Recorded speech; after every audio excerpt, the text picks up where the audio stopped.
Welcome back to the channel. This is the Action Figure Grader, and today is probably going to be the last day for this nasty beard. I'm going to shave it. I can't take it anymore. I don't know how people grow beards. I've really tried, but my face just does not. It's terrible. It looks terrible. I've got some awesome vintage collection that sold here recently that we're going to go through. And we've got some autographed items. We've got a few graded items, some vehicles, and some other hot sales for the vintage collection. As always, thank you to my Patreon supporters. They allow this channel to be what it is today. Patreon.com/actionfiguregrader is where you can go to sign up for as little as $1 a month. All right, let's take a look.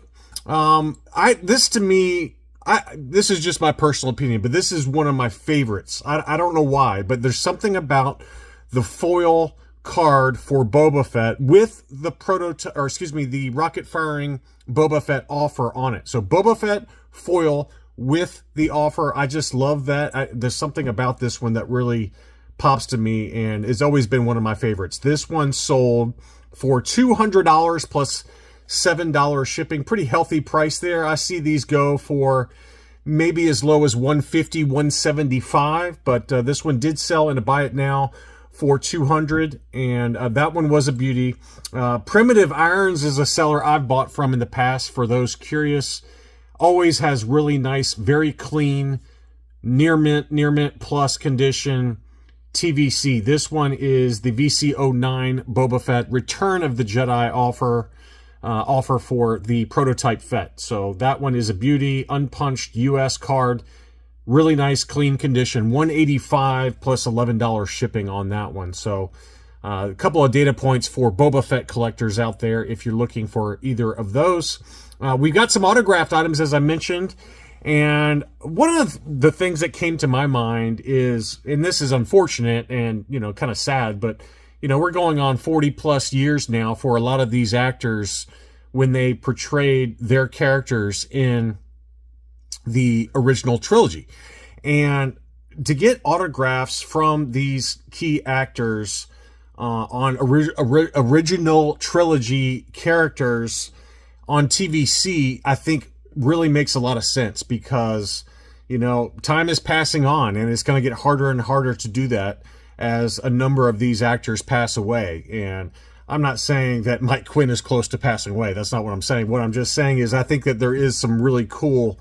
There's a cool factor, I think, because a lot of them were on Power of the Force 2 cards, and that's where most of the autographs were found because those came out in the 1990s and, into 2000 when a lot of those actors were doing the convention circuit. But nowadays, I feel like, if you can get some of the original trilogy actors like Mark Hamill on a Luke Skywalker card, especially now with that new Farm Boy that just came out. I just think it would be really cool to do. And this one obviously signed by Mike Quinn for 9num, and he always has that very unique signature where he shows the big N above his signature or to the side. This is on the 40th anniversary of the Return of the Jedi. This is a really nice item. That one sold for $100 plus shipping. There he is signing it. Very cool item there. And then in terms of newer content, D. Baker always hits the convention circuit. Ashley Eckstein, obviously, for Ahsoka, but this Captain Rex is super hot. I just did a giveaway for a signed Captain Rex to my Patreons, courtesy of Daniel over at One Stop Comic Shop. He sent me a CAS 90 grade signature series, one of these, signed by D. Baker, on the Captain Rex VC 182 card back. So that's a very cool one. That one sold for $100. And again, these are really good candidates to send in to Collector Archive Services for their yellow signature series grading, where they authenticate the signature if it hasn't already been authenticated, and then they also grade the item. It just looks really awesome inside those CAS yellow series labels. Next up, this seller had a bunch of TVC 1.0 that sold at auction. None of them were perfect, hence the sales prices. A lot of them did have card bend, like you can see here, or light edge wear to them, but the prices were really attractive in an auction. So R5D4 unpunched US card for $36. That was a bargain of a deal if you can live with a little bit of edge wear or card bend.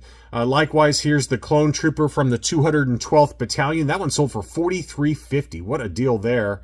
And this one was in overall pretty good shape. Just some, again, very light edge wear and some light card bend that could probably come out if you stack books on top of it very carefully. Next up was the Death Star Escape of Luke Skywalker. Obviously, the more recent Farm Boy that came out is maybe a little better face sculpt, but this original one had the Prototype Fett offer, unpunched US card for $51.99. Really good deal on that one. And then the Super Battle Droid sold for $67. That one is one that's usually a lot more. And you can see the light edge wear at the bottom of the card on that one. So typically a Battle Droid's more like $85, $85, $90, somewhere in that ballpark. But these auctions were a pretty good deal. Here was the Jango Fett unpunched US card for $90. Again, a very good deal. In super clean condition, near mint, without any of the light edge wear that some of these do have.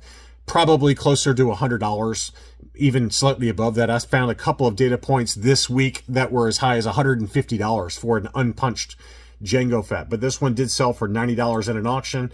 Another Jocasta New Brian's Toys exclusive, still inside the original box. $150 on that one. That one has come back down a little bit and has been consistently in that $150 to $160 price point for those that are still looking for it. Darth Vader Emperor's Wrath is kind of all over the map, as we've talked about. This one was unpunched US card.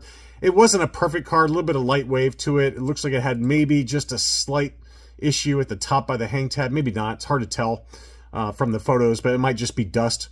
That one sold for $150. $150 for VC 115 Darth Vader Emperor's Wrath. A couple of different sales for the Yak Face that was packed in with the Katana Sail Barge.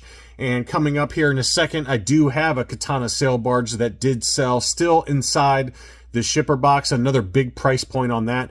But for just the Katana pack-in Yak Face Power of the Force, $175, and then this one sold for $200. So nice tight price range for those of you looking for a very clean example. This one had some light edge wear, actually. This one was a little cleaner looking to me at $175 plus $6 shipping.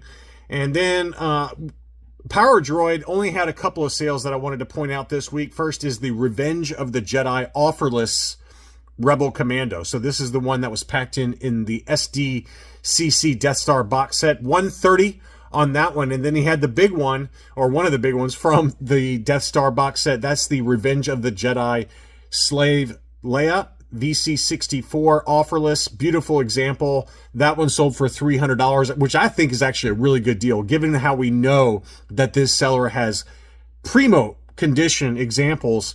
To get that one for $300 was a really good deal. I've seen them sell for more than that in an auction, so make sure to go check out Power Droid if you're looking for any TVC 1.0. Next up, I did want to point this one out. Obviously, it had a lot of edge wear, but it was an unpunched Canadian Princess Leia slave outfit with the multi-language name pill. But the card was not perfect. It had a lot of issues with it. Lots of edge wear. But even still, that one still sold for $150, believe it or not, for the Canadian Slave Leia VC64. Some vehicles, and then we'll round up things out with some graded items. This lot of 3 I thought was a pretty decent deal. This one was the Vintage Collection Y-Wing Fighter, the X-Wing, and then the Imperial TIE Fighter Walmart exclusive. Looks like the Walmart exclusive TIE Fighter had a scratch on the box of some sort. It might just be bad lighting, but that one was not in super clean condition. But the other 2 were in pretty good shape. And for all 3 of them together, it was $445 plus $28 shipping. Not a terrible deal at all. This was a big number, more than I would recommend spending, but in all fairness, it was pretty much perfect. I mean, it was a really, really clean box for the Smuggler's Run edition of the Millennium Falcon. $800. Big number. I found another data point for $650. This one was $800, including a minor charge of $250 for shipping. So that's about as high as I've seen recently for the Smuggler's Run Millennium Falcon, but typically $650 to $700 is more the going rate. You might see it as high as $750, but it just depends on the condition of the box, obviously. This seller is kind of known for having super clean examples and usually charges up accordingly, but that one was in really clean condition. Next up is that sail barge. This one was still inside the shipper box, factory sealed, in an auction, $21.40 plus $125 shipping. So about $22.65 before sales tax for the HasLab Jabba's sail barge, the Katana. What a big price point there. But honestly, that's kind of where they're going. I mean, even not still sealed inside the shipper box, they can go for close to that price, if not more sometimes. Honestly, I think that some of these vintage collection graded items were a pretty decent deal. This one obviously was punched, but this one is the VC64 Slave Leia with the prototype Fett offer, and it was a 9.0 on the modern scale from AFA. And that one sold for $275, which I would argue that that's a pretty fair deal. I sent this out to my Patreons. I don't know if they ended up buying it or not, but this one, again, was punched, so you got to price it accordingly.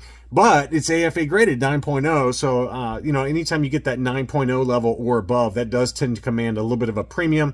But $275 feels like a pretty fair deal to me. Next up was a punched example of the Boba Fett. This is not the foil example. This is just the regular example, but it's got the Empire logo, Fett offer, 9.0 AFA for $120 plus $15 shipping. Pretty good deal there, really. Next up is Obi-Wan Kenobi. This was sold by South Beach Toys. Shout out to them. Always have really good deals on both vintage collection as well as vintage Kenner items. But this one was a 9.0 unpunched original issue VC103 for $175. And just, you know, this one, like I talked about this in a recent video, is that this one, VC103, was reissued, and the first issue dropped, but it's been slowly creeping back up is what I've noticed. And maybe the other reissues will follow suit. I don't know. But this is one that has really bounced back nicely for the most part. $175, AFA 9.0 for the original issue, unpunched. And then finally was an unpunched Kit Fisto. This one was graded CAS 90. Big number on that one, $350. VC 29 for Kit Fisto. That one, that's a big number. I mean, you can probably get it for about that, you know, about that price or less. Well, I think you can get it for less than this, obviously ungraded, but you could have a pretty good chance at grading it yourself and getting the 9.0 and not spending as high as $350. But, you know, congrats to the seller. It's a buddy of mine, and, you know, it was a beauty. It was a beauty. But VC 29 unpunched for $350. That's one of the bigger price points I've seen for Kit Fisto here lately. Anyway, that's all I really had for the vintage collection for this week. I hope you enjoyed the video. Please be sure to leave me a like if you did. Thanks again for watching, and I'll be back soon.